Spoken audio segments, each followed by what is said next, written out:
Telangana CM Revanth Reddy గారికి ఒక విన్నపం. సార్, మీరు 400 ఎకరాలు ఉన్న ఆ హెచ్యు ల్యాండ్ ఏదైతే ఉందో, అందులో ఆ అడవి ల్యాండ్‌ని మీరు మొత్తం క్లీన్ చేసి సాఫ్ట్‌వేర్ కంపెనీస్ పెడతాం, డెవలప్‌మెంట్‌కి వాడతాం అని అంటున్నారు. ఆల్రెడీ నెమలులు, పక్షులు, పిచ్చుకలు అన్నీ ఉన్నాయి. ఇప్పుడు తెలంగాణని అభివృద్ధి చేయాలి అని అనుకుంటే పునాదుల మీద చేయాలే గానీ, ఇలా ఈ వన్యప్రాణుల సమాధుల మీద చేసి, దాని మీద ఆనందం పొందే దాని మీద ఆనందం పొందే వ్యక్తులమైతే తెలంగాణ ప్రజలం కాదు సార్. సరే, మీరు మా కోసమే ఆలోచించినా గూడా, ఇప్పుడు మేమే వద్దంటున్నాం కదా సార్, దాన్ని ఆపేయండి.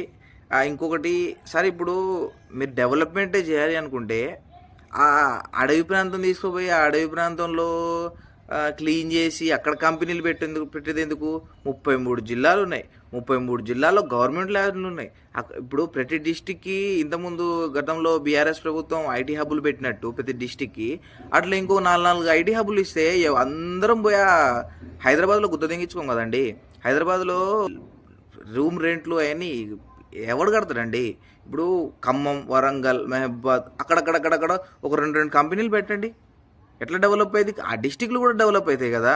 ఇప్పుడు బీఆర్ఎస్ ప్రభుత్వం ఓడిపోయి కాంగ్రెస్ ప్రభుత్వం గెలవడానికి కారణం ఏంటి అంటే, హైదరాబాద్‌ని ఒక్కనే డెవలప్ చేసి మిగిలిన డిస్ట్రిక్ట్స్‌ని రూరల్ ఏరియాని వదిలేసింది కాబట్టి వాళ్ళని ఓడిపించారు. మరి మీరేం చేస్తారు? మళ్ళీ హైదరాబాద్ ఇంకా 400 ఎకరాల డెవలప్‌మెంట్ తీసుకొచ్చి ఈడ దెంగితే ఏమైంది సార్ డిస్ట్రిక్ట్‌లలో? ఈడ నిరుద్యోగులు చాలా ఉన్నారు సార్. కోర్సులు నేర్చుకొని జాబులు రాక చాలామంది ఉన్నారు. వీళ్ళకి యూజ్ అయ్యిద్ది కదా! ఈ డిస్ట్రిక్ట్‌లలో ఏయండి. ఈ డిస్ట్రిక్ట్‌లలో మీకు కంపెనీలు పెడతామంటే ఫ్రీగా ల్యాండ్ ఇస్తారు సార్. వాళ్ళ కొడుకులకు జాబ్‌లు ఇస్తారంటే. మీరు నా పొద్దున పోయి ఉన్న అడవి ప్రాంతంలో నా జంతువులు, నక్కలను ఆడవంతా వాళ్ళని ఊరికిచ్చి ఆడ క్లీన్ చేసి చేస్తా అంటారేంటి సార్? ఒక్కసారి ఆలోచించండి.